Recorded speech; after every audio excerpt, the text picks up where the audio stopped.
Because we have control. Hanging in there. Right now we're going through the old Q&A. Check out what all was said. I was like blitzing my... Oh, here we go. Right. Everything should All be right. good to go. Let's And turn it up now because the hey music everybody, was a thanks for little joining loud. us for our first stream here on Facebook Live. My name's Brandy Camel. I'm one of your community managers for the Diablo team. And I'll put on my myself left up here, here. Mr. Joe Shelley, one of our senior game designers. Yes. Hi, everyone. And I just want to take a moment. Thank you for joining us today, Joe. I appreciate you taking some time out of your day to hang out and answer some Yeah, of questions. course. So. Anytime between working on Necro. Yep. Yeah, there's tons of stuff to be doing there, so. First of all, oh, that teaser. What's he doing? We want to know. Will it be answered? Stay tuned. Find out more. Necro. All right. Without further ado, we've gone ahead and gathered a whole bunch of questions from our community and from a variety of different places. We took some straight off of Facebook. We took some from our forums, from Twitter. So we've kind of gathered a bunch, and we've also took some international questions. So you'll see a whole bunch of stuff from all over the place, and we tried to get a little bit of everything. So hopefully we'll hit on most of the points that you guys were looking to hear from us today. So without further ado, let's go ahead and get to our first question. This one comes from Ghost Poss. Can you explain more in depth how the move to 64-bit will enhance our experience? Yeah, so this is going to be great for players. We're going to see shorter load times, and we're moving to DirectX 11. Awesome. So you'll see some few graphical improvements, things like normal maps on some ground textures, things like that. Awesome. And this is coming in 2.4.3, right? Yes. Yeah. So if you haven't tried out the 64-bit client, it is on the PTR right now. So go ahead and give that a try. It's a really nice, smooth experience. So. All right. So first thing up, 64-bit client. I'm glad that this one got some spotlight. It's actually really good that it was the first question, because this is by far, for all of us who are ensconced in the Diablo community deeply, this is like the one thing people have been categorically positive on. So, and it wasn't mentioned at BlizzCon, so it was one of those things where like everyone got the PTR, they noticed the new client, and they were just like, what? Like, this is so good. Why is this? Is Joe out of high school? I know he's got that forever young face. They're like, what? This wasn't talked about. And my thought, my process, my like thinking about how that came to be in terms of it not being mentioned at BlizzCon is that it's not a like sexy change, right? It's not something that you can throw up on a slide and really showcase and say, hey, look, it's prettier than normal, right? Like most of us who are at the convention or at home, like you're not going to be like checking pixel to pixel. It's probably one of those things that you actually do jump into the PTR and you notice it because you're experiencing it. Especially the load times, like you can't show a load time, right? I mean, I guess you could do like a video or whatever, but they'd be like, okay. So it'd be one of those things I think just wouldn't hit like as hard. So it kind of makes sense that it's not, it wasn't present at BlizzCon, but I'm glad again here that it got some airtime. And I feel like even still, like hopefully, I mean, I guess I don't know how much more you could expound on it, but it feels like even like a blog post just to be like, hey, you know, this update to the client is coming. Here are all the different features and things you can check to make your game look prettier and it'll run faster and blah, blah, blah. I don't know. It just feels like it's, if it's just the one thing that everyone wants to be super positive about across the board, I would play it up a bit more. But yeah, so new client, looks good, plays good, thumbs up. Let's see. Our next question comes from Supreme. Are you happy with the current Paragon system, or do you think it needs to be reworked? Oh, big question, right? This is like one of the big topics that everyone has kind of had either a complaint about or actually not even or I guess a solution on how to fix or something in between, because everyone experiences Paragon, right? And I think, well, let's hear the answer. Yeah, so the Paragon system is an alternate progression track, right? Like you can get items to get increase your character power in Diablo. You can upgrade legendary gems. You can do cul-de-sacs. There are a bunch of different different tracks. Of course, you can level up from 1 to 70 at the very start of the game. The Paragon system allows a very broad portion of our audience to continue to get character power and always feel like when they log in and play for a while and log out, they've made some progress. And that's something that's really important to us. Now, for your ultra competitive players who want to, see like an even playing field and want to really push the limits there, we're really excited about the addition of challenge rifts in a future patch. They're going to have their own leaderboards, and you're going to be able to compete against your friends and compete against other people in the region.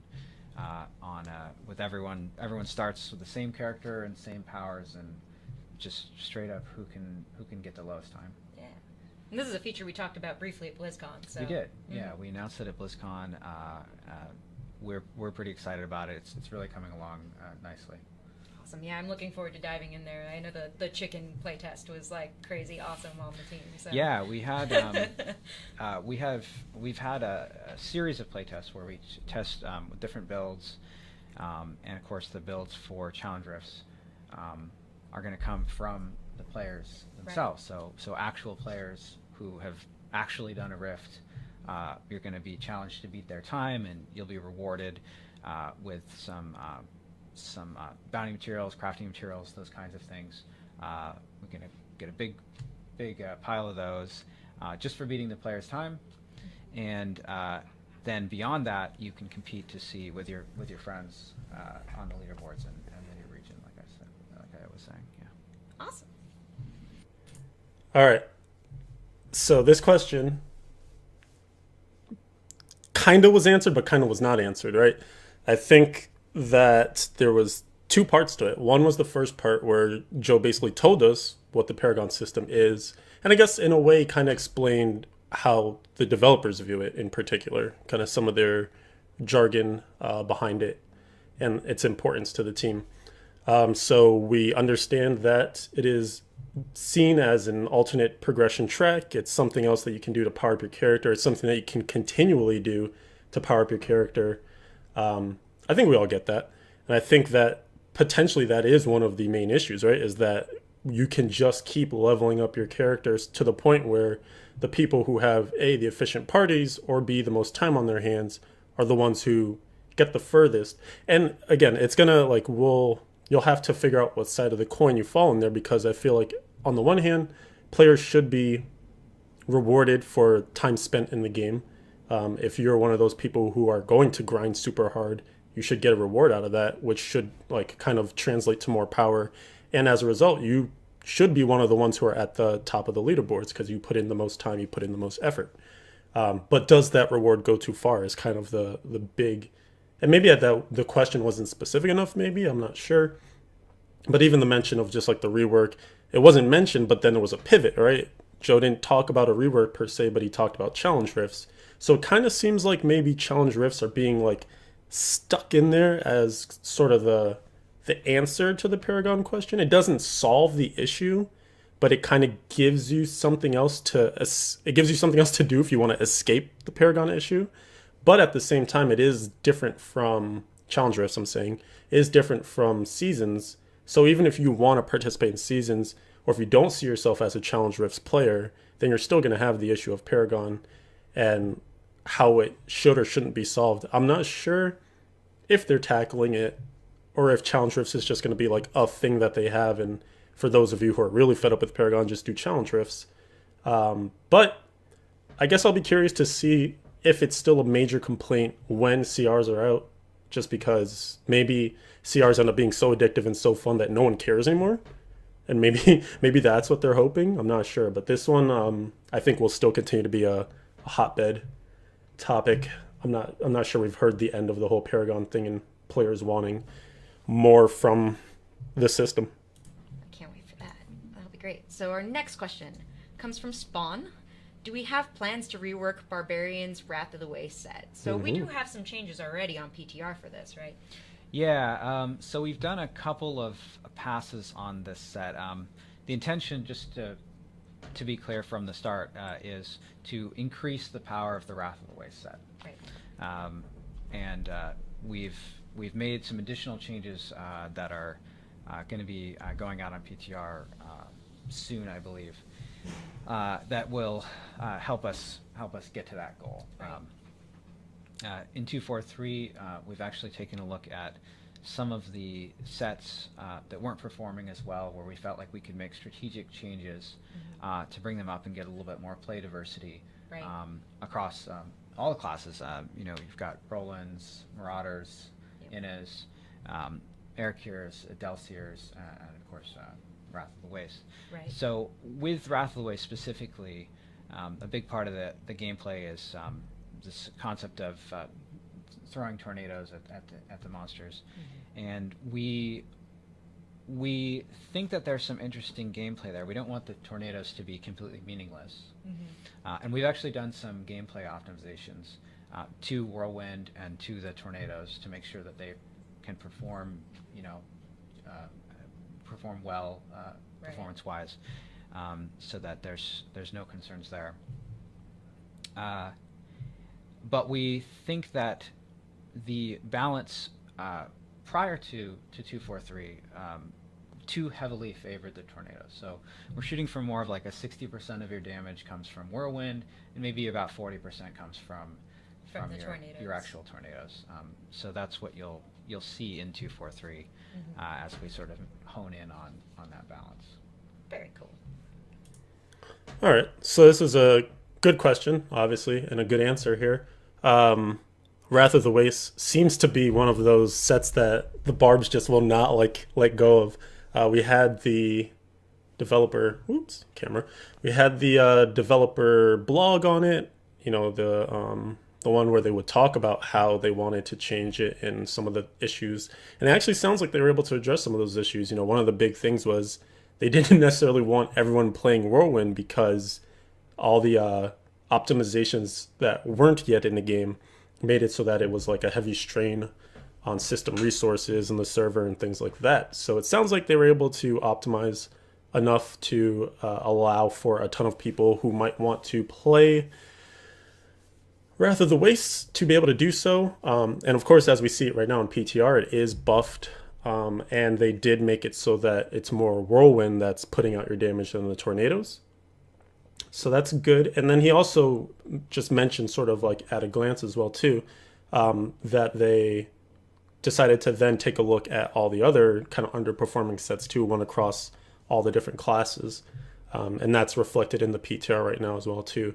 So, I mean, it's a step in the right direction, right? I don't think, and we'll get into more of this in another question too, but I don't think that these sets will necessarily become like the top tier or game changers or anything like that. Although with Eric here, you can argue it already is. So, it's still not going to like drastically change the meta, I don't think. But at the same time, one of the things that they keyed on, and one of the things I agree with is it should allow for players that, want to play something that's not meta to do so and not feel severely lacking, right? Not feel like their build is just so trash that they'd be better off doing something that they hate. So I guess we'll see if there's more with that in the coming PTR patches, because it doesn't sound like that they're done tinkering with things. And let's see some questions or comments in chat. Grumplekin says, I think they should nerf EXP so that getting the 800 would take at least a month of grinding. That is something that they could do. I mean, that was, if you think about season 1 and 2, right? That was kind of how things were. You didn't really go into Greater Rifts unless you were trying to increase your best Greater Rift time on the leaderboard. Otherwise, you were just farming T6. Like, remember, there was no T10, there was no T13. It was just T6, and you were farming that to, like, hopefully potentially increase your gear once you had everything you needed for your build. You were aiming for those 1% upgrades, and they would hopefully help you nudge like one more Greater Rift ahead of the other guy or girl. So, I mean, I don't know. We ended up pivoting away from that because at the time people were also crying out that they wanted Greater Rifts to be more rewarding. And then did they go too far, right? I guess is the other side of that coin, because then all these multipliers came in. EXP just kept getting ramped up and ramped up and ramped up to the point where, like, now you see you can get Paragon 800 in like the first weekend if you're super coordinated and gung-ho about it. So I think that would be an interesting reversion to go back to like less EXP just being handed out as a total, as a sum. But will they? I don't know. I feel like one of the things you have to think about too though is that that might potentially screw with the quote unquote balance of non-seasonal, because there will always be people who benefited under the previous system when EXP was just outright, bananas. And then someone might come along and say, oh, I don't want to do seasons, but I'm tied to my characters. I had like Paragon 500 last I played. Let me just get back in here. And now they're never really going to be able to catch up to those other people. Maybe that's just something that should be accepted. Like you weren't here during the time that people were gaining those Paragon levels, so you can't really complain about not getting the benefit because you should have been playing if you wanted it. There's kind of that you can throw out there, but I don't know how well that would fly. And Demon Monger says, I want to add really quickly that the 400% on PTR is a 25% nerf to its overall throughput. Curious to see what they have intended in the next PTR patch. I've been hearing some people saying that it's actually a nerf instead of a buff. So we'll get to another point in this Q&A session, but they did talk about wanting to make further changes to Wrath of the Waste, so maybe that's going to address that. And then yes, Dredd did do an article on the whole Paragon system where he tried to tackle quote unquote getting rid of it or just like moving things back around and stuff. So that's an interesting read if you're looking for one of the, like I mentioned, like billions of solutions that people have thrown out there. It's a pretty good read. So let's move to our next question. This one is about the Necromancer. At BlizzCon, we mentioned that the Necromancer themes are about reanimation, blood, and bone, but what about poison? I was in love with my Poison Novas and Poison Dagger back in the D2 days. Thanks for the question, Gensaru. Yeah, so the Necromancer, we're very much in the middle of developing all of his skills and sort of exploring out these themes that we talked about at BlizzCon. And we found that the blood theme and the sort of theme of decay is really strong. We're able to really build a lot of really interesting gameplay around these themes. So poison hasn't come into it as much. You may see a rune here that potentially there, but the Witch Doctor is also a heavily poison themed class, right. And we do want to we want to push those two classes a little further apart, right? Exactly. Make sure that they stand on their own. They have their own themes, and yeah, the Necro. The Necro is totally different from the Witch Doctor. Right. He has his mechanics are very different. But even that said, we want to make sure that we're really playing up the strongest themes with him, which are those blood, four. Bone, yeah. Excellent. All right, so this one's pretty cut and dry. Want to make sure there's separation between Witch Doctor and Necromancer, even though the Necro is apparently playing very differently from the Witch Doctor. Don't want to tread on the toes of the Witch Doctor. Witch Doctor obviously came in, tons of poison. Just think of Acid Cloud, think of Poison Dart, like literally skills with poison in the name, rabid dogs, etc. So they're pretty ensconced in poison. I don't think we'll see Necromancer dip into that pool, although I actually want to go back real quick because there was a reaction that Brandy had that almost sounded like she was going to remind Joe about like some specific runes, which makes it sound like there's actually a lot that has happened with the Necromancer. I'm so sad that we didn't get more info on it, but I'm sure like they're either saving a lot of that stuff up to like put out on a juicy blog or something, or maybe we'll have like another one of these specifically on the Necromancer or something. But the Witch Doctor is also a heavily poison themed class, right. And we do want to we want to push those two classes a little further apart, right? Exactly. There into it as much. You may see a rune here that potentially. Maybe I was hearing things. I don't know. I thought she preempted him on it. Right. Exactly. I was like, oh, they must be playing a version of it. I was doing my own like the Necro tinfoil is hat. totally different from the Witch Doctor. Right. He, you know. I also think it's he interesting, has- like some of the classes he have connects it very strong deeply, but identities with genders. even- Like you even hear that said, and see a we lot of wanna make people sure refer to that necromancer as we're he. really playing up. But words, I know, I know. I'm like reading into everything. Like her hair is down. What does that mean? So our next one is I was just gonna say though, I think it's kind of funny that certain classes have like certain gender almost designations. It seems. I mean, I guess probably because for the necro, the male model was the first one to go out the door. We haven't really touched on the female yet. We've only seen her in a few like art pieces. But it's just kind of funny because I know a lot of people are very strict about like, oh, the demon hunter, like there is no male demon hunter. It's a him or it's a her. The barbarian is like, you know, masculine. It's like, how do you imagine this class and what is the pronoun that you use? Not that, you know, in these day and ages though, you have to like be careful on how much you do with any of that. But I just find it kind of interesting.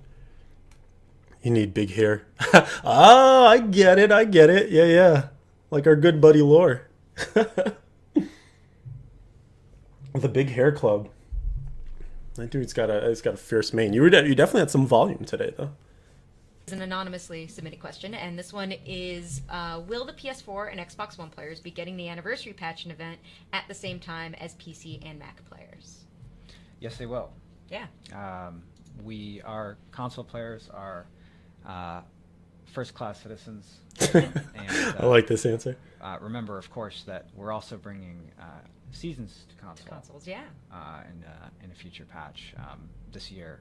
So we're really excited about that. We're building it for console so that the console experience is organic and feels like it was developed for console from the ground up, just like we did with the game itself. Awesome. So that'll be coming very shortly. That was kind of an interesting answer, just because he could have easily said yes. You know, for those of us who pay very close attention, we know that the patches are simultaneous for Xbox One and PS4. But I also like that. I like that he touched on the fact that seasons are being kind of rebuilt. It sounds like for the console experience specifically. I wonder what that means or what that entails. I wonder if that has anything to do with some people's concerns about, you know, the crappy things that people can do to basically make seasons illegitimate, right? Like people can mod items and hack things in on the consoles. So I wonder if that is going to play into any of this whole like restructuring and how they're going to try and capture some of that. Or if it's really just like we want the menus, we want like the seasonal journey to be navigated easier than you might think it would be for console players and things like that. It's kind of curious. But that was cool that he just threw that in there. But yeah, pretty simple one there. More than 5 minutes on the hair. Hey, if you're gonna be on screen, right? Like you gotta nail it. You gotta put in like the effort, but then make it look effortless, right? It's like, oh, she just woke up. I woke up like this. Hashtag. Definitely Our did look next good question though. Good job. Comes from Edu, and he asks: Saffron Wrap. Most legendaries need synergies with sets to be worth using. Are there any plans on incorporating Overpower to a set? Yeah, so we've talked about this. We even talked about adding it to Wrath of the Wastes. Where we ended up with Wrath of the Wastes is we wanted to focus on the werewolf. What does that mean? Right, werewolf in the rend. Is there a werewolf skill for Necro? Werewolves. No, we wanted to focus on the whirlwind. I would not be surprised if Reddit runs with that. Really address the tornado issue there, like I alluded to earlier. Saffron Wrap we think is very cool. We think it's very interesting. So we're going to see how it plays out and what kinds of uses it gets put to once it goes live, and then we'll reevaluate it from there. Awesome. Okay, so this is one that I think a lot of people were probably wondering as well too, because it seems like the Saffron Wrap is slated to work with the Wrath of the Waste set, right? Like that would be, of the builds that they currently possess, the barbarians that is, it would make the most sense to slot Overpower in. Excuse me. To slot Overpower in, just because that was actually what we did back in the day, right? Like when you had those Run Like the Wind, whirlwind barbs that were like super cheap to make in the AH. One of the things that you ran in there was some overpower to get more crits, since your crits mattered for the tornadoes to generate fury, so on and so forth. Um, I guess it makes sense. It seems like this is a reiterated point throughout this Q&A, is that a lot of the things they're kind of tossing out there to see first how they just kind of work into the miasma of what's going on with Diablo players and what's available to try it with, and then potentially based on that data and what people do with that stuff, then they might circle back once again. Um, I mean, to me, it makes sense. I see Demon Monger in chat um, kind of refuting this. Is there a focus when they're creating items? I mean, that's something to like figure out, right? Like you have to, and Dainty is kind of countering too, to say like it's better to be conservative just because of the potential for there to be all these interactions that can't even be thought of when someone's developing an item. And if you think about it, like Diablo 3 is a massive game when it comes to like items are what we're after, right? So there are a lot of powers, there are a lot of sets, there are a lot of synergies, and that's at the heart of the question: is what is the use of Saffron Wrap and Overpower in particular if it's not worked into particularly any set. And I guess it's interesting because Wrath of the Waste is one of those sets that doesn't have like that multiplier. It's not an IK set, right? Where like anything you do is just multiplied by that 6-piece bonus. So I can see concerns for Overpower not feeling overpowered, I guess, once it hits, because it's not gonna like get a bonus from any of the things that are actually written on the Wrath of the Waste set. But I guess we'll see, A, if the belt is just strong enough on its own, and if not, those would be like the two ways to address it, right? Either you increase the belt and its actual power, and then you have to be careful there because it could get slotted into another build that, they're intending this to, hey, we want this to work with Wrath of the Waste. It's almost the Ring of Emptiness again, if you think about it. Like Ring of Emptiness was clearly a Jade item, but then people were going to use it with Helltooth, and it's like, wait, but that's not what this is for. We want it for Jade. And so like there's just always these instances where if you make an item too good, people might just try and force it into a slot where something is already really good and try and make that better. So you have to keep some of that individuality, I guess, between here's the item, we want it to work in this particular way with this particular set. We're coming at it like from the low end because hopefully, people just don't try to force it in everywhere. Also see Hexing Pants with Seeker of the Light, for instance, which is why the Hammer Jammers had to become a thing. But we've seen it time and again. So I can imagine that, conservative first, then figure out, can we make this better? Can we tie in the synergy better? So yeah, good answer. So go ahead and equip those saffron wraps and start experimenting. And let us know how it feels and what you like about it. And... All right, our next question. That's comes right, from test, Bandu. feedback. Group play is more rewarding than solo play. Could something be done to reduce the disparity between the two? Oh, this is my question. Yeah. I mean, by the way, not literally my question. Like, I did not create a second account to get more questions in.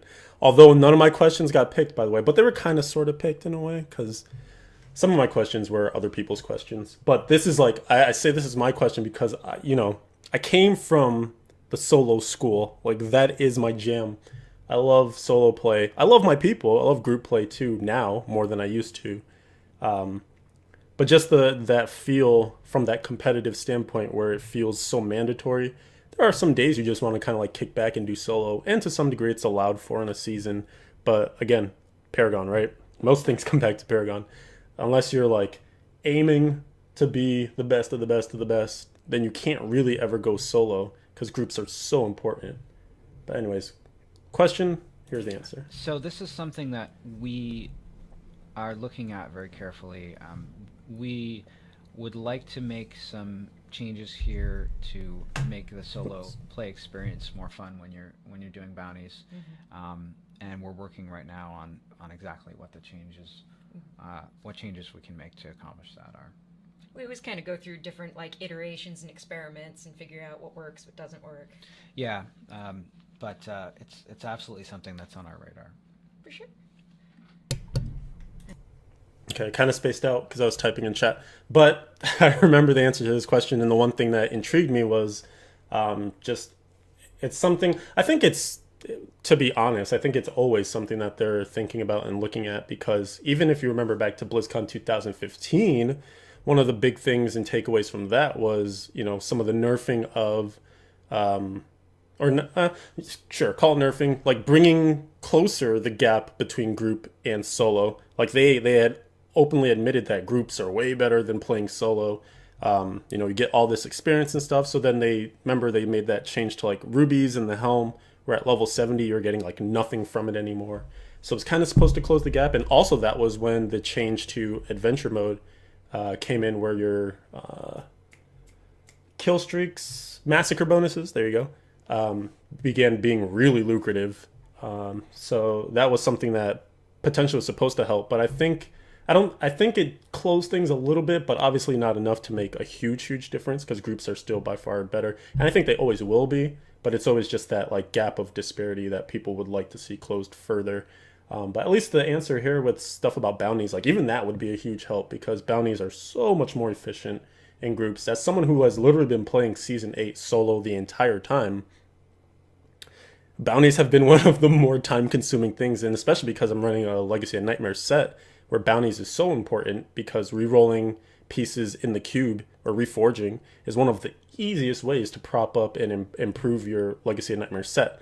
So bounties are like heavily integral to playing as a lone crusader, but at the same time doing it solo, it just takes forever. And one of the things I kind of wish this was like I wish we could have like had follow-ups or whatever, but one of the biggest pain points is the disconnect as a solo player. So like literal disconnect, like if you're playing and the client crashes on you or like your internet craps out or whatever, it could happen on their end, could happen on your end, but you lose your game.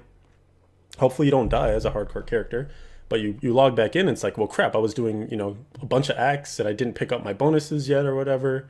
Even if you do pick up the bonuses, because I know some of the answers that people give are, oh, just collect your caches as you go. But even if you did that, you would still have this disjointed amount, this in proportionate number of like, now I have a bunch of Act 4 and Act 5, and you have to make all these like changes to your gameplay basically to correct it if you become super OCD about having 4 more Act 1 materials than every other material that you have or whatever, because you got that disconnected play. So I hope that part of the change or messing around with this single player bounty stuff might potentially address that, because that would be a huge boon, a huge help. But we'll see. Let's see. Our next question comes from Horax, and he asks, do we have plans to rework the icons? Yes, fellow Crusader. Yeah, so we added a 7th piece to icons in 243 to the next slot, the amulet slot. And that's a contested slot. There are other things that you might want to put there. But we're really interested to see what kinds of new builds players can make with this extra flexibility that's added there, and we're gonna, see where it goes from there. Very cool. Muggs, I just saw your comment. I do agree, because there are also I personally don't craft many things from Haedrig, but I have noticed that certain crafting recipes only take like 2 of like one act and 2 of another, and then when you do that, now you have 2 less, of your totals, where you had 5 of each act previously. Now you have like 5, 5, 3, 3, 5 or something. So doing something to address that would definitely be nice too.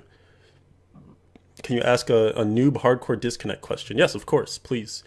But just to touch on this question basically got the saffron wrap answer, which is, they're throwing that amulet in there just to provide for some variety, see what builds come from kind of having the Icon 7th piece, because the Icon is the general Crusader set.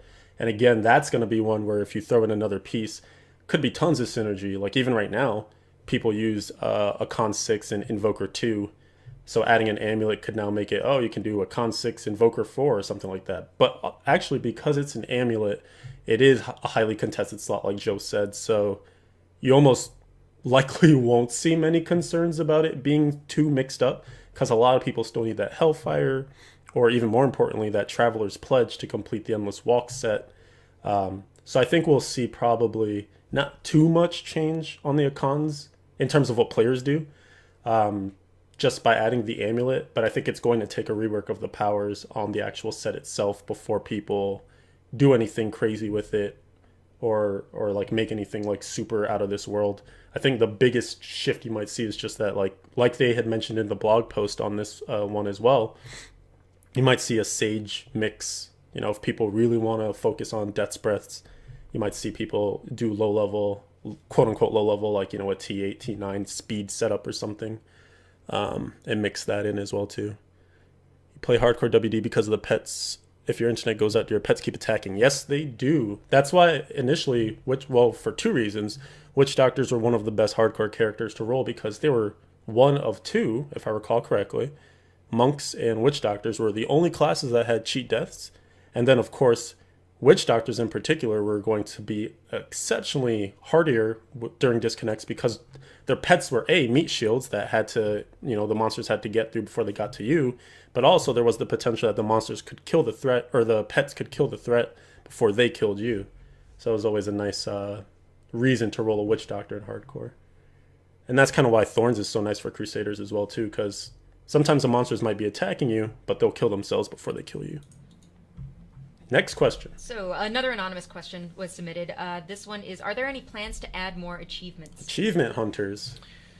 Yeah, you're going to see a whole new batch of achievements as part of the Necromancer pack. He'll have a full set of achievements, just like you'd expect for any other class. Right. So those achievement hunters need to go and roll up a Necro. You gotta Gotta do it. There are so many good reasons to roll a Necro. Mm-hmm.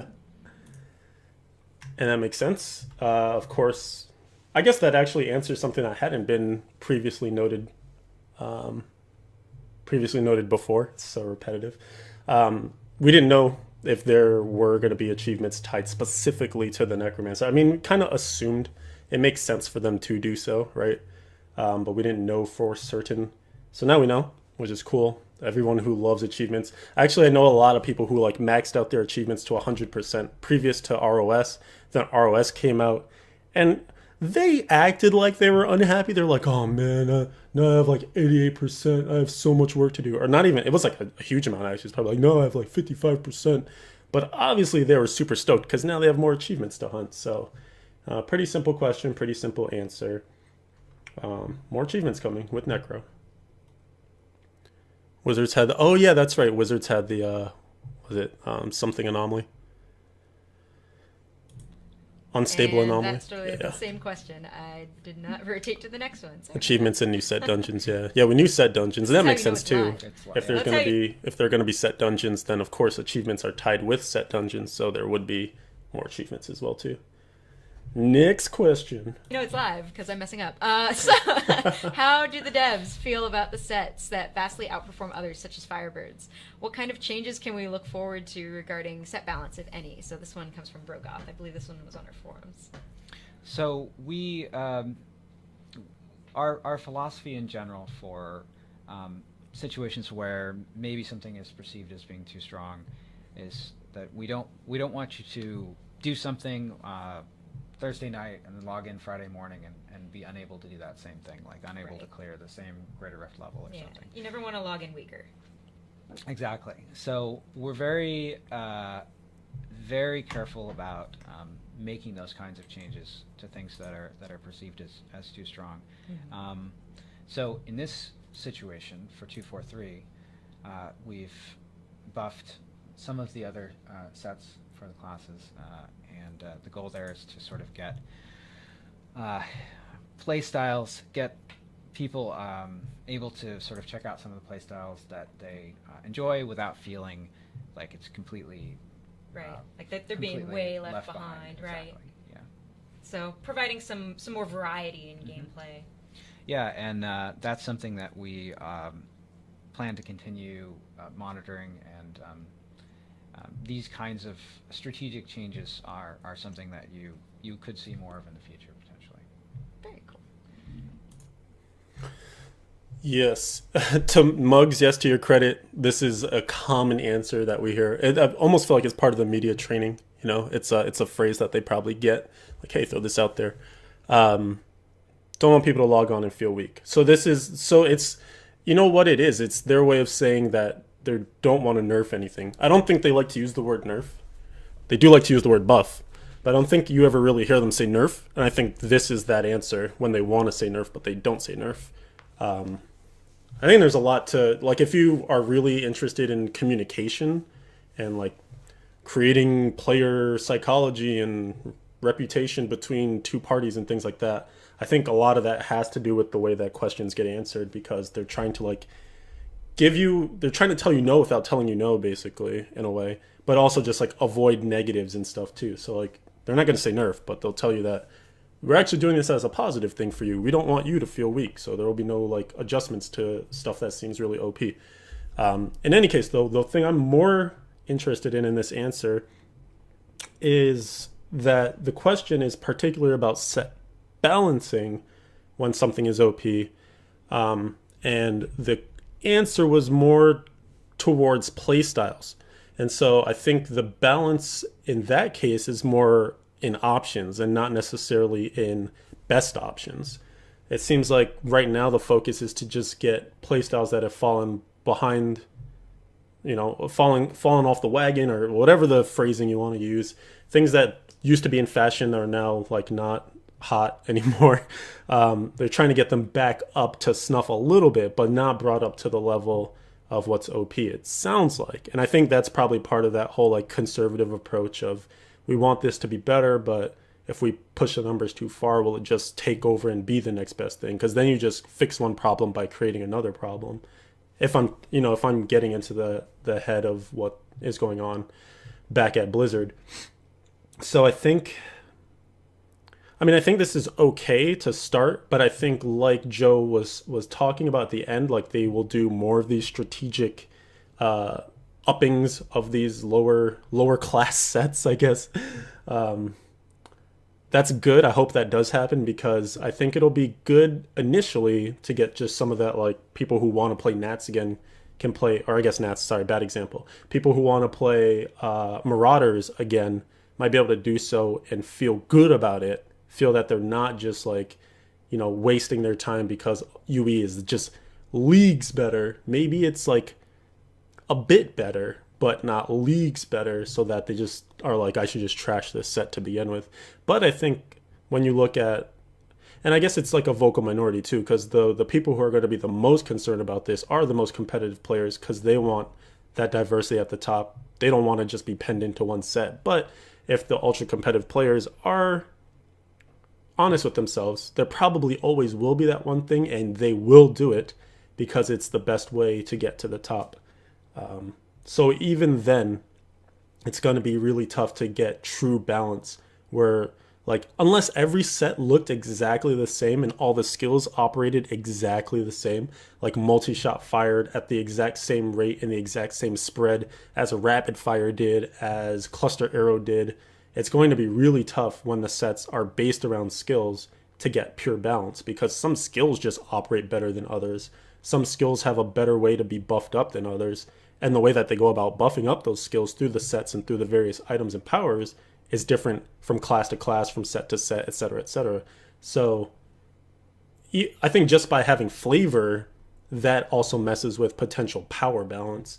But I think you would rather have the game not feel completely vanilla than have every set feel like you can just use that set. Because at the same, when you actually boil it down, then you're just using the same set. It's just called a different name, and it potentially uses a different skill. But that skill operates exactly the same as another skill you could use in another set. So it's always a tough issue here. I personally would like to be able to play more things like, come on, Condemn, right? But I guess I get it that it's tough. Personally, I would just like to see something new come to the top all the time. Like kind of the way that League of Legends handles their buffs. Like sometimes there's just this champion that has not seen pro play in a long time. They just give it like a ton of buffs until like people are forced to use it because it's just that broken. And then they like bring it back into the realm of reality. And then eventually they give someone else that same treatment. It would almost be nice to see like, Cons is really sucking, and it's been that way for the past 3 seasons. Just give it a crazy bonus, and now it's the top. And then eventually like bring it down, and then Rollins, you get that next boost up. they have said that they don't want to do that, so they probably won't. But I don't know. I would personally like that just because it would provide for more variety, but it's tinkering for the sake of tinkering as well too. Let's see. Let's make sure. Oh, I Anyways, left next that question. up the entire time. We were talking about that one. Sorry, you didn't get to see us wildly gesturing Still about live. class sets. Still live. We're still live. So our next one comes from Demian, and he asks, "Are there any plans to overhaul and improve the character skill system?" Yeah, so as a live game, the skill system is a sort of a foundational element of Diablo 3. And as a live game, we wouldn't make a change that affected such a fundamental element of the game. We wouldn't rebuild the skill system. Right.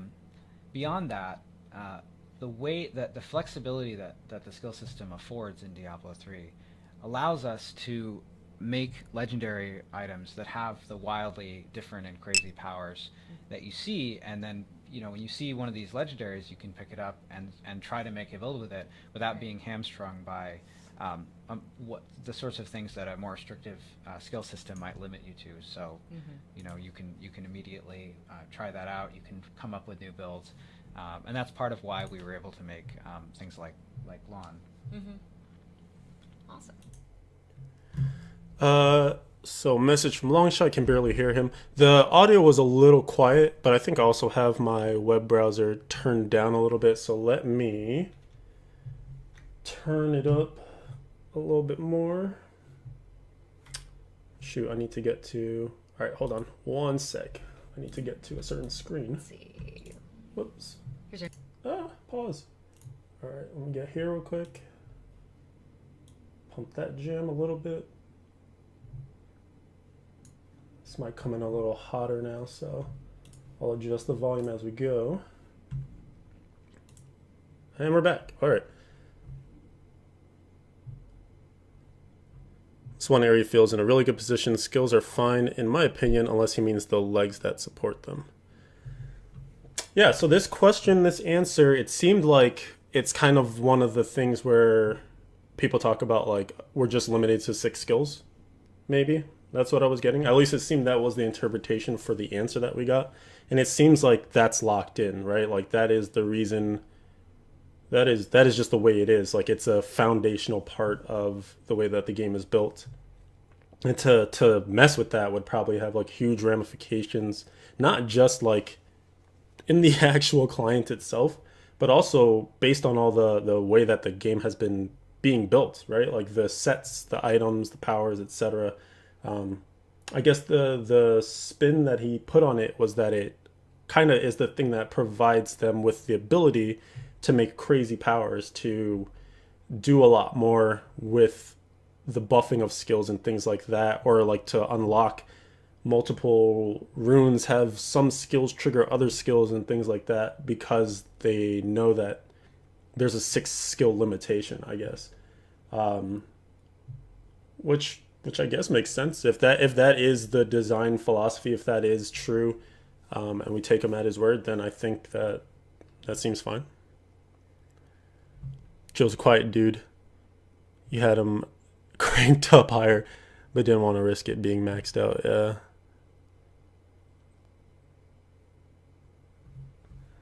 Yeah, this is true. All right, let's see. Actually, let me turn this down a little bit because I don't want it to come in too loud. The next one. Can we get a new transmog set for seasonal rewards? Asks Quaker Ninja. All right, hopefully that's louder. Transmog sets are very cool. We are going to do new cosmetics for Season 9, so you can expect to see things much along the lines of what you saw in Season 8. Right, so new portrait frames and a new cosmetic. And Yep, brand new cosmetic. very cool. This is how you say no without saying no. This is what I was kind of talking about before. So he acknowledged that the thing that they were asking for was cool, and then pivoted to talking about something else that's coming that's similarly related, right? So basically, no, there will not be another transmog set that is unlocked through the seasonal progression. Like, I think it's called the Conqueror's set or something like that, the Conqueror's transmog set. Like, you know how we get like the head, the shoulders, the chest, the feet, the gloves, the pants. each season. I think that is going to stay the same. I'm not sure. Well, I was just going to say I'm not sure that it's a huge issue, but obviously this question was asked because someone out there is curious about it. So I guess it is an issue, at least to them. But I'm not sure it's something that anyone's keying in on. Or let me not say that because I'm taking away their agency. I guess it's just not a concern of mine. I can perfectly say that. It's not a huge concern of mine. Just because they've already added other transmog type things to throw on your character and stuff. And I can see if it's an important part of how you play the game, on how you like envision having fun with Diablo 3. But I guess, oh, here's a good answer, right? The Necromancer is going to bring with it some new sets and legendary items, which you could potentially transmog on your character. No? There you go. The Seinfeld close talker. I love it. Oh, see, and Demon Monger, I didn't even read chat, but Demon Monger is one of those cosmetic people right there. He likes the cosmetic hunt. So there you go. There are people who this is a concern for. So, you know, it's a thing. Hopefully there are more things. But no new things coming in Season 9. That you can transmog into directly via the unlocking system that we know and love. But there will be new portraits and some other things, like that Colossus turtle thing, which is freaking sweet, man. Let's see, our next one comes from, I believe this geeky Texas chick.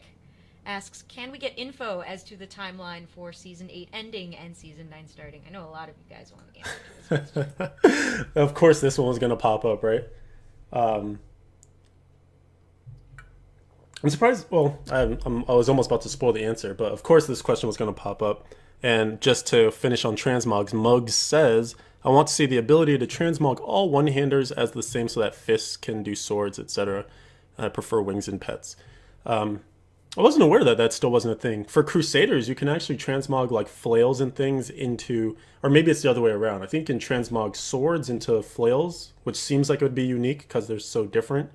But you might also be able to actually, I know that you can transmog swords or flails into swords because I have my Swift mount transmogged into the Spectrum, the Rainbow Sword.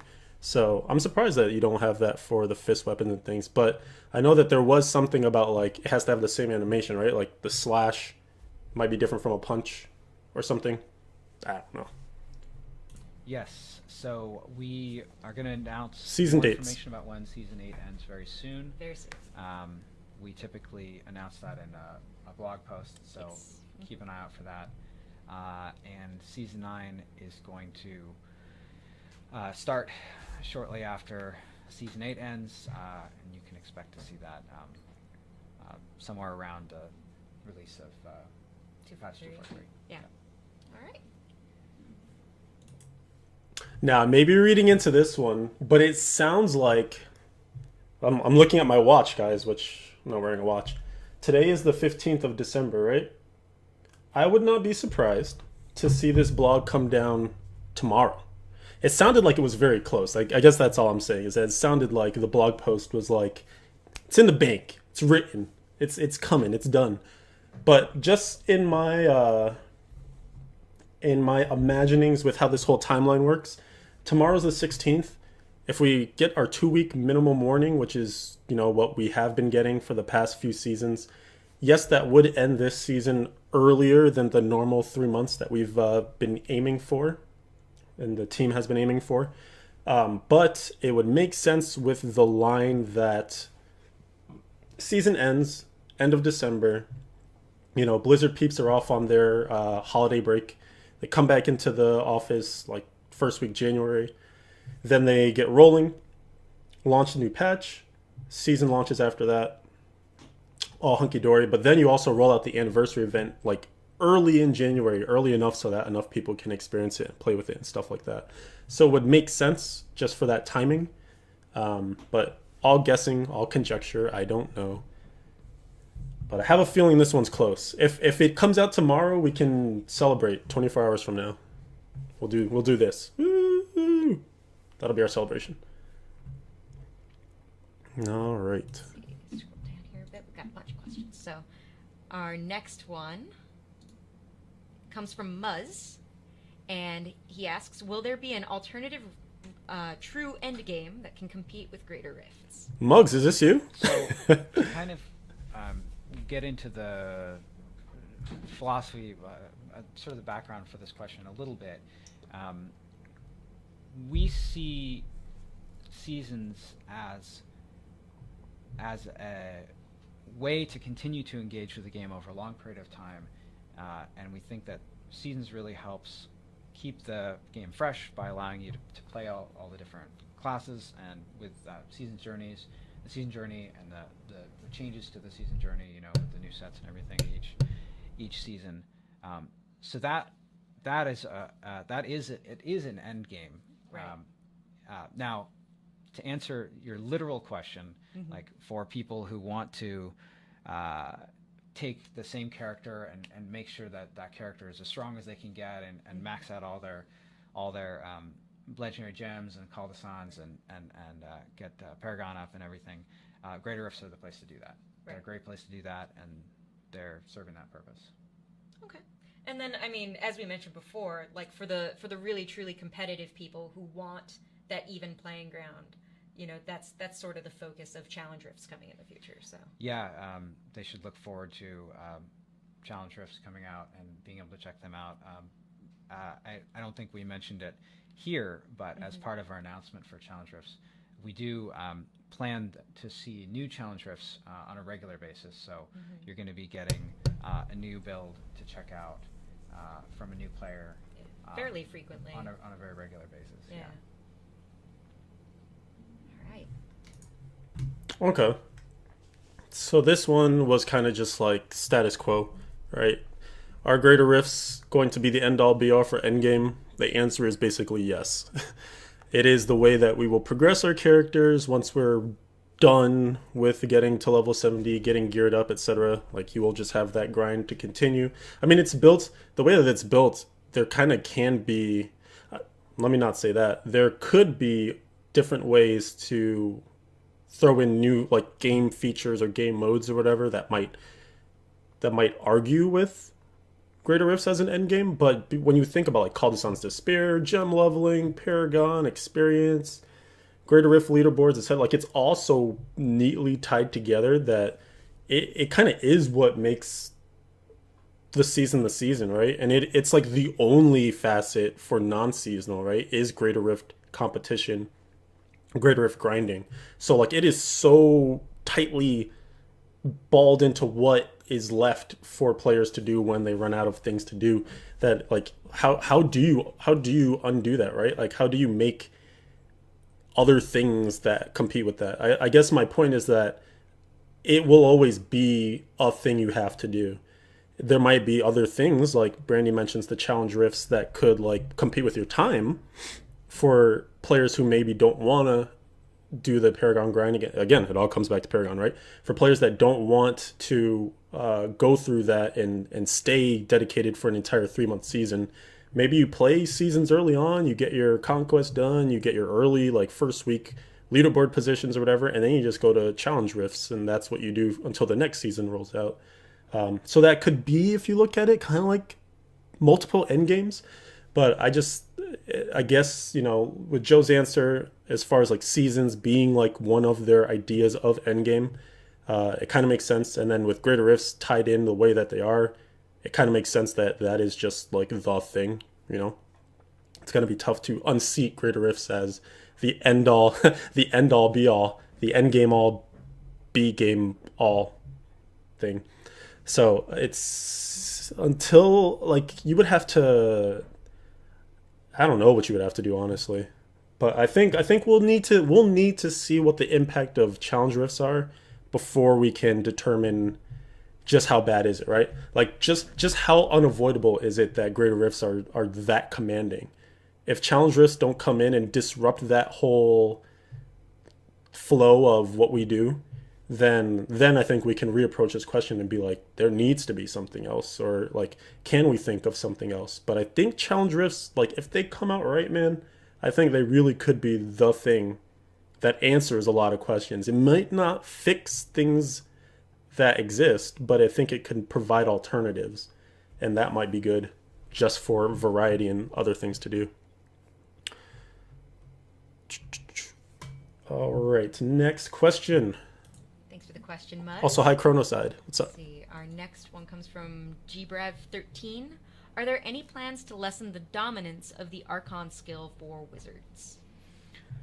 Yeah, so we do think that Archon is a little bit too dominant in terms of the wide variety of wizard builds that utilize Archon. Delseers doesn't use Archon, a lot of builds, and it recently got a buff in Right. 2.4.3. Yeah. So check that out. So, sort of just increasing the variety of different things. We're going to continue to look at this in ways that we can affect this. Yeah, shake it up a bit. All right. All right, quick question, quick answer, right? Archon, acknowledged as a skill that is dominating wizards. It is one of their it is their transformation skill, right? Like your Wrath of the Berserker, your Akrat's Champion, etc. Like Archon is their kind of thing, but it permeates so many of their builds. I can see why a question like this would arise in terms of, is there ever going to be anything that's not Archon centric? And so I guess the answer to that is, hey, Delseers got buffed. Maybe that could take over as a different playstyle that's strong, and you might not use Archon in it because, you know, it's not a thing that's directly buffed by Delseer's powers on the set pieces. So I guess we'll have to see if they continue to tinker with that one, if they push DMO even further. But at least this one was acknowledged as a thing that, you know, is pervasive. Archon is everywhere. Wow, we were really blowing through these. Ripping through the questions. All right, our next one comes from Free. This one was from the forums. Why don't community managers and developers interact more with community members and posters? So I guess this is a question for both of us. But one of the things that we're doing right now, and I'm sure some of you have noticed, is that we're kind of experimenting with different ways of communicating with you that's just beyond making a forum post. Yeah. When you go and you make a forum post, a very small audience tends to see it, and we have a really huge community, and not all of it gets a chance to interact with one another, or interact with our developers, or interact with us. So we're trying different options. This live stream is one of them, and so if you're enjoying this live stream, please hit that like, hit those love buttons, show some love, and that's how we'll decide whether to do that's more. that's totally how we'll decide whether we do more or not. But it does actually help us figure out whether or not that this platform is working for us. Yeah. We've used Twitch in the past, and we've seen some successes with that. We've used YouTube. So we're trying to see what really fits the community best, and what also reaches the most people. Now, that doesn't mean we're going to go and abandon one form of communication or another, but it does mean that sometimes we spread ourselves a little bit thin trying to do all these different things. So it might get a little bit slow here or there, but we are here, we are listening, and even if we can't necessarily say something, we're doing our best to try to open that communication more now. Yeah. I just want to add that we do, the developers do read the forums. Mm-hmm. I was here last night reading PTR forums. And we're actually gonna, we're gonna do a couple of changes to some of the Greater Rift. The Greater Rift we don't have a tuning question changes. about this, but this is a great opportunity. To talk about it, yeah. And we've got some more. I've got some additional tweaks that will be coming up to PTR as a direct result of your guys' feedback. So thank you guys. Those focused feedback threads too, those are super helpful for helping us concentrate on specific issues and really get your feedback directly on what we're looking for in that moment. So thank you for everything you've sent in, because it's been really helpful. All right, so this one, this kind of gets at the heart of what we all do, actually, or at least something specific to what I like to do. Part of my quote unquote job as a community person / influencer and whatnot. How does information get disseminated, right? What are the different places? How can my voice? I am this is me as a player, right? How can my voice be heard best so that my ideas reach the right people? And the answer is simple yet not simple, right? Like it's everything. You can put it anywhere. And some avenues might be better than others. The way that I'm taking this is that like the team realizes that there are multiple means of communication with them, right? There's Twitter, there's Facebook now, there's Twitch, there's YouTube comments, there's Reddit posts, there's official forum posts. There are just these conversations, or like these streams, right, where people are talking about stuff and whatnot. So many places, and if you imagine, it's hard to read everything, right? But that does not mean I feel completely comfortable saying that does not mean that they don't want to read everything. I think if they could clone themselves, if they could dedicate 1 billion hours per week to it, probably would, because the passion for this stuff is super high. And I think along with that passion is just having that constant need for like, what else can we do? What else are people talking about? What else can we see? What's the pulse on this change, that change, etc. And I think the reason it's kind of a work harder, or what is it? Work smarter, not harder, right? Like you could potentially try and gather like all the little fishes and pieces and detritus and stuff that's in the bottom of the ocean. But at the same time, if you have this like concentrated spot of where the fish are hopping, why not put your net right there and catch a shit ton of fish, right? So I think that's kind of what, like, there's so many metaphors and things, I don't know what's going on. But I think that is what the focused feedback stuff is, right? So that's why they make that call to arms to say, hey, we want you to post right here about this specific thing so that we can look at it and, make responsive change to it. I like the fact that they're attempting to do different avenues of stuff. Like there are some people never go to Twitch, right? So they may have missed some of the live stream stuff that's been done in the past. We've seen Blizzard kind of partner up with Facebook for that integration of the Facebook streaming into the battle.net or whatever it's supposed to be named now, Blizzard desktop application. And so there's obviously this drive to like use that platform as well too. But we also see like Brandy will post things. Actually, the perfect example, Brandy will post stuff that happens on YouTube, right? Like they are uploading the lightning talks to YouTube. That doesn't get like a notification. There's no blog for that. There's no tweet for that, but she'll post it in Reddit saying like, hey, by the way, this YouTube video for this specific lightning talk just went up. And so that's another way of like using a different mode of communication to actually get you to look at another medium that they have as well too. So I think you have to kind of see the forest for the trees, realize that this thing is like multifaceted, because I know personally when I'm trying to do it to get like the news on the website or things like that, like I have to scrape so many different places. I would love it if there was just like an inbox I had and I was just like, Wyatt or Joe or Brandy, whenever you're going to do anything important, send it to this inbox so I can know that I didn't miss it, right? It's really hard to catch everything, but that's why you have to be smart about where you look. You have to kind of figure out what is the best use of my time, knowing that my time is limited in order to do so. And I think that's something you all in the community should also be asking yourselves too. If I really have this idea that I'm passionate about, what am I going to do to make sure that people hear it or people have eyes on it? Whether that's like teaming up with a fan site and like sending in an article, like there's always this idea that like it's better to just do it than say it, right? You could be like, I have this great idea. Well, don't just have the idea, make the idea, like make it come to life, put it together. I don't know who would turn away a really good idea like for no reason, right? Like there would have to be compelling reasons not to like post something that looks really well thought out, well developed, etc. And you have your own avenues for it too, between the forums and things like that. So I just think if you want to be heard, go to the places where you can be heard. And let's see here. The question we have to ask from D&T is, which voices are we missing? If we only listen to the forums, then who aren't we hearing? Exploring new platforms lets us hear as many people and talk to as many people as possible. And that is, a good point. Like for me, this is like the first time I've logged into Facebook. Well, okay, I lie. I lurk on Facebook a lot, right? But I don't necessarily like live on Facebook. So I actually had to go and like figure out like how do people do live streams on this? Like where am I supposed to be looking for when this happens? So it was a new experience for me, but again, there could be some people who just live and die by that, right? They are on Facebook, but they are not a Twitter person, or they are on Twitter, but they are not a Reddit person.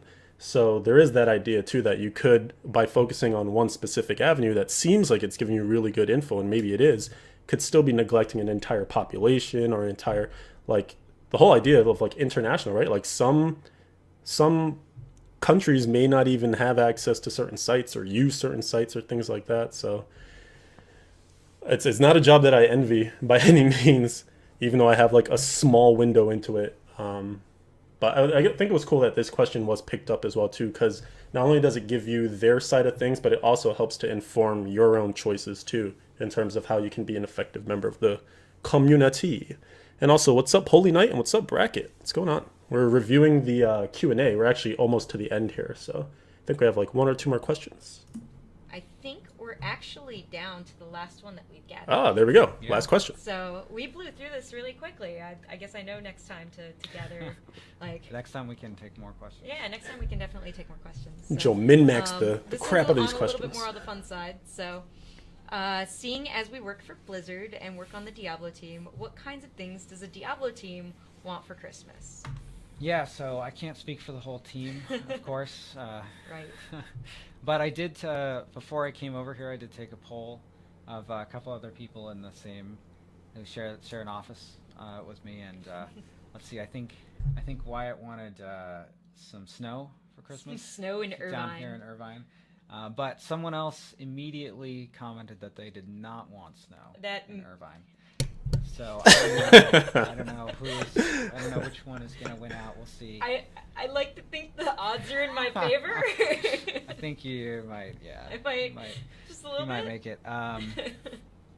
One of the other people wanted to get butterfly wings. Butterfly wings, right? His galaxy wings. The galaxy wings. Those are from Whimsydale, right? Yeah. Yeah. And for me, I would love to get an ancient witching hour. That would be great. Yeah.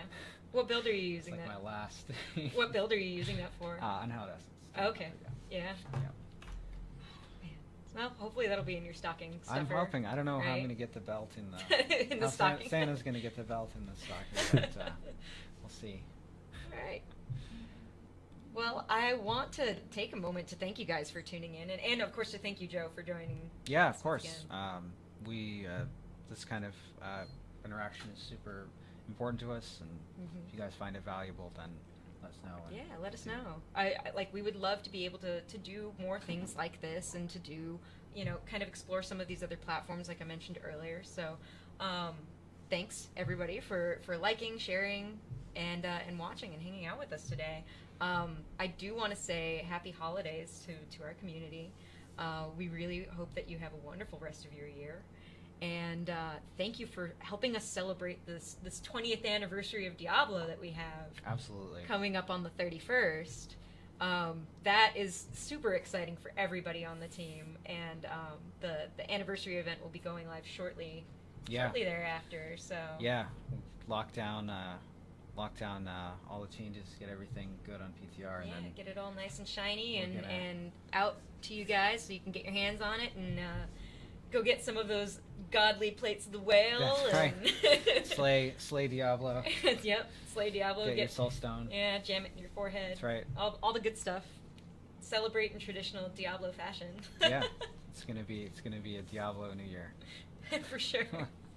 All right. Well, thanks again, everybody, for tuning in. We're going to head out for today, and just keep an eye on our channels for upcoming news, blogs, and stuff regarding Season 8, as well as Patch 243. And we will see you soon.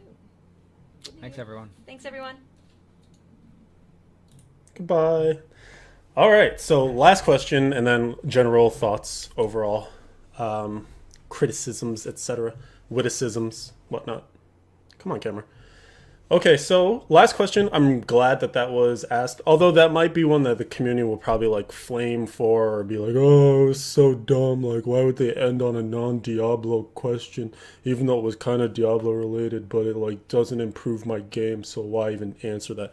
In any case, I think it's nice when you see the personalities. And also, oh, this was something that someone had mentioned. I don't remember the name, but earlier in chat, someone was saying that I wish it was not Joe. And that kind of ties into my feedback on this question, is that I think this is a great question, actually, because it kind of shows the personality behind just like these are the people that work on the game that you play, right? For the most part, you see them as tools to make your experience when you play a video game better. But then they're also people too, right? So this kind of brought out human element. It made laughter happen, right? It's seasonal, it's timely, etc. So I thought that was a good one to throw in there, and obviously someone wanted to ask it too as like a fun question as well. So why not, right? And Joe in particular. So this was something I think. Well, let me just say me, right? This is my thoughts on this, but I think it makes sense to diversify who you see in front of the camera because you get used to the same household names, right? Like everyone knows Wyatt at this point, right? Everyone knows Travis. Everyone knows Josh, even though he's not there anymore. Everyone knows John, John Yang, even though he's on a different project. So like those were the guys, right? From previous live streams, from previous blogs, etc. But for some, like Joe did a blog, and I can't remember if it was the Wrath of the Waste one. I think it was, or no, his was the Greater Rift Mechanics one. So he did a blog, right? His name was tied to it, but no one had put a face to that name yet. And so now this might actually be the first time you put that face to the name if you weren't at BlizzCon or if you didn't see the panels or things like that. So I think it's just important to keep a healthy amount of face, especially for the people who are always like, oh, Diablo team's so small, man. Like, they have like 2 people working on this game. Well, guess what? If they show you 3 people, 4 people, 5 people, 6 people, I don't think you can say that anymore, right? So I think there's multifaceted reasons as to why it's good to see fresh faces. And Joe's a different personality, right? Like this might be one of the first things he's done like this, and he'll get better at it. Like no one is perfect at anything. I know that for certain. It takes a lot of practice before you get really good at things, skills that you don't have yet, or skills that you're still developing, etc. So it's good in my opinion to see Joe doing this, and I think he did a fine job. Now for the overall criticisms, right? Constructive criticisms.